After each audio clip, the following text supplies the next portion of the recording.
మీ car EMI కట్టలేకపోతున్నారా? మీ car EMI మేము కడతాం. ఈ నెంబర్కి కాల్ చేయండి. నమస్తే, వెల్కమ్ టు సుమన్ టీవీ. ప్రస్తుతం మనతో పాటు ఉన్నారు assistant professor in marketing Ramakrishna గారు. నమస్తే సార్. నమస్కారం అమ్మా.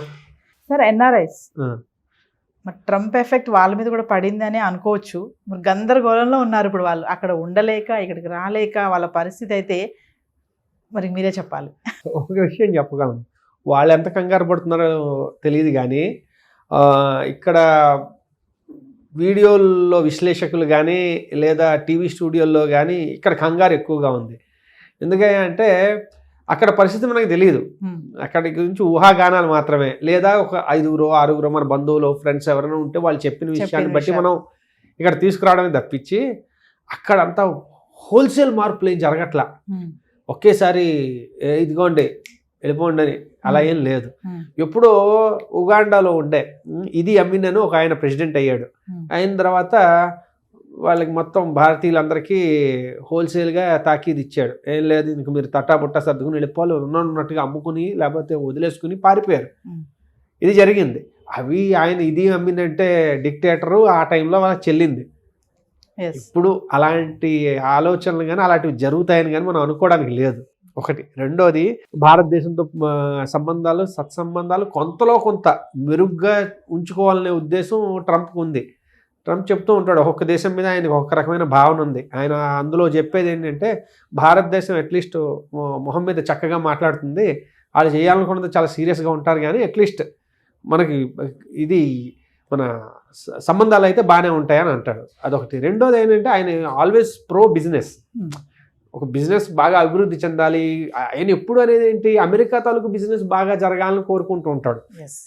అంతే తప్పించేసి ఇంకే రకమైన డిస్ట్రక్టివ్ థాట్ ప్రాసెస్ లేవు ఆయనవన్నీ. ఏంటంటే మేక్ అమెరికా గ్రేట్ అగైన్, అమెరికాని మళ్ళీ గొప్ప దేశంగా మార్చాలి. ఆ మార్చడానికి ఏమేం చేయాలి? మొదటిది, అక్రమంగా వచ్చే వాళ్ళని ఆపు, వాళ్ళని తన్ని పంపించేసేయి. 2, లోకల్గా ఉండే ఇండస్ట్రీస్ని బాగా సపోర్ట్ చేయి, లోకల్గా ఉండే జనాలకి ఎంప్లాయ్మెంట్ ప్రసాదించు. 3, బయట ఏమైనా మ్యానుఫ్యాక్చరింగ్ ఇలాంటివన్నీ బయటకు వెళ్ళిపోతే మళ్ళీ వాళ్ళని ఎంకరేజ్ చేసి లోపలికి తీసుకురా. లేదు, బయట నుంచి భారీ స్థాయిలో డంపింగ్ ఎవరైనా చేస్తున్నారు. ఇప్పుడు చైనా ఉంది, భారీ స్థాయిలో మ్యానుఫ్యాక్చరింగ్ చేసేసి అమెరికాకి చాలా డంపింగ్ చేస్తుంది అనుకోండి, అది ఆపు. ఇలాంటివి ఆయన ధోరణి. కాబట్టి ఇప్పుడు ఆయన మన పంపించేస్తే హోల్సేల్గా ఎన్ఆర్ఐల్ని, అక్కడ వాళ్ళ బిజినెస్ దెబ్బతింటుంది కదా. మనం అనేసుకుంటాం, ఇదిగో వీళ్ళందరినీ పంపించేస్తారని. పంపించేస్తే ఎవరున్నారు చేయడానికి? ఇదేమీ దాన్ని ఏమంటారు, ఇటుకు కాదు కదా, ఈ ఇటుకు తీసేసి నేను ఇంకో ఇటుకు పెట్టేస్తానని. ఇక్కడ ఒక పర్టికులర్ స్కిల్ ఉన్న ఎంప్లాయీ ఉన్నారంటే 5 ఏళ్ళో 8 ఏళ్ళో 10 ఏళ్ళో ఈ పర్టికులర్ డొమైన్లో ఈ పర్టికులర్ ఇండస్ట్రీ మీద నాలెడ్జ్ ఉన్నారంటే తీసేసి ఎవరో ఒకరిని పెట్టేయలేం కదా, లోకల్ కావాలి అని. కాబట్టి ఇదేం వెంటనే ఏం జరిగిపోదు. అందున ఆల్రెడీ అక్కడికి వెళ్ళి ఈ స్థిరపడిపోయిన వాళ్ళకి అక్కడ పరిస్థితులు అవగాహన ఉంటాయి. మనం ఇంతకుముందు అనుకున్నట్టుగా ఆర్థిక మాంద్యం వల్ల ఉద్యోగాలు పోవడము, లేదంటే బిజినెస్ డౌన్ అవ్వడం, అవన్నీ జరిగిన వాటిల్లో అది కామన్. కొంతమందికి ఉద్యోగాలు పోయి ఉండొచ్చు, కానీ ఇలా గవర్నమెంట్ కచ్చగట్టి ఇలా ఎన్ఆర్ఐలను పంపించేయాలని ఇంకేమని కానీ ఏది జరగవు. కాబట్టి మనం భయపడిపోవాల్సిందేం లేదు. అక్కడ కొంచెం ఎకానమీ స్థిరపడి బాగుందనుకోండి, మనం ఈ మాట్లాడుకున్నవన్నీ మర్చిపోతాం. ఎందుకు? మళ్ళీ ఇప్పుడు వెళ్ళే వాటిల్లో ఇంకో 10% 20% ఇంకా ఎక్కువ అయ్యే వెళ్ళిపోతారు. కాబట్టి మనం భయపడాల్సిందైతే ఏమీ లేదు. ఇప్పుడు కొంతమంది కన్సల్టెన్సీ ద్వారా వెళ్తూ ఉంటారు కదా, అలా వెళ్ళిన వాళ్ళకి ఏమైనా సమస్యలు ఉంటాయా? చక్కగా అడిగారు. ఈ ఒక విషయంలో అయితే కొంచెం సమస్య ఉండే అవకాశం ఉంది. ఎందుకంటే కంపెనీల ద్వారా వెళ్ళేవాళ్ళు అంటే వాళ్ళు ఉద్యోగం తీసుకుని, ఇదిగో వీడి నా ఉద్యోగస్తుడు, వీడికి నేను స్పాన్సర్ చేస్తున్నాను. H1B అనేది స్పాన్సర్షిప్ అనమాట. అంటే నేను వీడిని స్పాన్సర్ చేస్తున్నాను, వీడి నా ఉద్యోగి, వీడు నాకు చాలా అవసరం, ఎందుకంటే వీడికి ఈ రకమైన స్కిల్స్ ఉన్నాయని తెచ్చుకుంటున్నాను. ఈ కన్సల్టెన్సీ ద్వారా వచ్చిన వాడు ఏంటంటే, ఇదిగో వీడికి ఎవరికో స్కిల్ ఉంది, ఇక్కడ చూసుకుందాం అనుకుంటున్నాడు, సో నేను వీడికి ఏమైనా ఉద్యోగం ఇప్పిస్తాను అని కన్సల్టెంట్ వాడు చెప్తున్నట్టు. కాబట్టి ఇందులో నియమ నిబంధనలు చాలా కఠినతరం అయ్యే అవకాశాలు ఉన్నాయి. ఎందుకయ్యా అంటే ఎవరిని బట్టి, ఇప్పుడు కన్సల్టెన్సీకి వదిలేమనుకోండి, ఎవరినైనా పట్టుకొచ్చేస్తాడు, స్కిల్ ఉన్నా లేకపోయినా. ఎందుకంటే వాడికి కావాల్సింది ఆ మార్జిన్, అంతే కదా. బాడీ షాప్స్ అంటారు వాటిని. వాళ్ళ పని ఏంట్రా అయ్యా అంటే, ఎవడోడు ఈ దేశంలో వద్దాం అనుకుంటున్నాడు, నాకు ఈ మార్జిన్ ఇచ్చేసేయి, పట్టుకొచ్చి అయిపోయింది. సో అలాంటి వాళ్ళని అరికట్టడానికి వాళ్ళు ఏం చేస్తారంటే, ఇదిగో ఇంత దాని ఏమంటారు స్కిల్ని ఎలా మనం మెజర్ చేస్తాం, ఇదిగో వీడికి ఇంత బాగా కంప్యూటర్ వచ్చు అని చెప్పడం మనకు తెలియదు.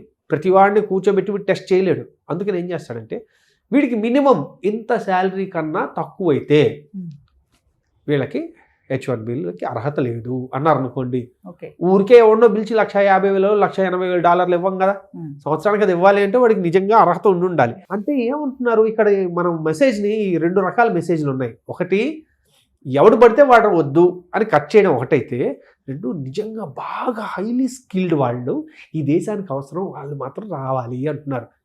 అది ప్రో బిజినెస్ని చాలా అభివృద్ధి పరచడానికో దేశాన్ని అభివృద్ధి పరిచే ఆలోచనలనే ఉన్నాయి. కాబట్టి అది వాళ్ళ ఆలోచన ధోరణి. కాబట్టి కన్సల్టెన్సీ ద్వారా వెళ్ళే వాళ్ళకి ఏమైనా ఉంది అంటే ఆల్రెడీ అది వీసా అనేది లాటరీ అయింది. అది కాకుండా వీళ్ళ ద్వారా వెళ్ళేదానికి ఈ రకమైన నిబంధనలు పెట్టడం వల్ల ఏమవుతుందంటే ఓవరాల్గా ఇక్కడి నుంచి అంత సులువు కాదు వెళ్ళడం. అది వెళ్ళినా అక్కడ నిలదొక్కుకోవడం కష్టం అవుతుంది. సో ఓవరాల్గా చూసుకుంటే అంటే ఇక్కడి నుంచి అక్కడికి వెళ్ళిపోయి అక్కడే సెటిల్ అయిపోయి వాళ్ళకి ఏం సమస్యలు ఏమి అంత ప్రాబ్లం ఏమి లేదని అంటారా? సమస్యలు అంటే భారీగా అయితే కొత్త సమస్యలు ఏం లేవు, ఉన్నవేవి పోవు. కొత్త సమస్యలు అంటే భారీ స్థాయిలో రావు, చిన్న చిన్న సమస్యలు ఎలానో వస్తాయి. ఎందుకంటే నిబంధనలో మార్పులు రావడం ఖాయం. ఎందుకయ్యా అంటే ఆయన కొన్ని అనుకున్న దాన్ని ఏమంటారు ప్రామిస్ చేసిన ఎలక్షన్లో చేసిన ప్రామిస్ల నిర్ణయాలు కొన్ని తీసుకుంటారు కదా, అందులో ఇల్లీగల్స్కి ఎలా అయితే ఇది ఉంటుందో ఇందులో కూడా కొంచెం కఠినతరం చేయొచ్చు అంతే తప్పించేసి పంపించేసేవి లేకపోతే సడన్గా ఉద్యోగాలు అందరూ తీసేసేవి అయితే అవకాశాలు లేవు. అక్కడ సెటిల్ అయిపోయిన వాళ్ళ పైన అయితే ఎటువంటి పెద్దగా ఏమి ఉండదు, ఫోకస్ ఏమి ఉండదు అంటారా? అక్కడ ఉన్న ఆర్థిక పరిస్థితులను బట్టి వాళ్ళ తాలూకా జీవన విధానాలు మారుతుంటాయి తప్ప ఇంకా భారీ స్థాయిలో ఏమి ఉండదు. ఎందుకంటే మనం భారతదేశం గురించి మనం ఆలోచించుకుంటాం, ఎందుకంటే మనం అక్కడ ఉంటున్నాం కాబట్టి. మనలాగే ఎన్నో దేశాల నుంచి అందరూ అక్కడికి వచ్చి ఉంటున్నారు కదా, వాళ్ళందరూ ఎందుకంటే వీడు ఒక్కడు ఓన్లీ ఇండియన్స్ మీరందరూ వెళ్ళిపోండి అంట కదా. ఇది చేస్తే అందరికీ ఇదిగా ఉంటుంది. వచ్చిన H1Bలో 70% దాదాపు చైనా వాళ్ళు ఉంటారు, అది భారతీయులు ఉంటారు. ఒక 13% చైనా వాళ్ళు, వీళ్ళకే H1Bలు వస్తున్నాయి. మిగిలిన దేశాల వాళ్ళు వస్తూనే ఉన్నారు. ఓకే, అంటే భారీ మ్యాక్సిమం మనం ఉన్నాం కాబట్టి ఆ H1B అని మనం భజన చేస్తూ ఉంటాం. అది కొత్త ఏమైనా అయితే ఇబ్బంది. ఒక విషయం చెప్పండి సార్, ట్రంప్ టార్గెట్ ఇండియన్సా చైనా అంటే ఏం చెప్తారు మీరు? ఈ రకంగా చెప్పుకుంటే ఇండియన్స్ చైనీస్ కాదు ఆయన టార్గెట్, చైనా ఆయన టార్గెట్. ఎందుకంటే వాళ్ళ ఇది దాని ఏమంటారంటే ట్రేడ్ డెఫిసిట్ ఏదైతే ఉందో అది భారీ స్థాయిలో ఉంది చైనాతో. అండ్ మొదటి నుంచి చైనా తాలూకు పాలసీలకు కొంచెం ఆయన వ్యతిరేకి కాబట్టి చైనాని టార్గెట్ చేస్తారు. కొంచెం హార్ష్గా ఉంటాడు చైనాతో. ఇండియాతో కొంచెం విభేదాలు ఉండొచ్చు, ఉంటాయి, చాలా ఉంటాయి. కానీ అవన్నీ బహిర్గతం చేసేసి డైరెక్ట్ యుద్ధం ప్రచండ యుద్ధం లాగా అయితే ఉండదు. కాబట్టి టార్గెట్ అయితే చైనా బహుశా, కానీ చైనీస్ కానీ ఇండియన్స్ కానీ అలా ఏం టార్గెట్ లేదు. Thank you sir. ఓకేనా.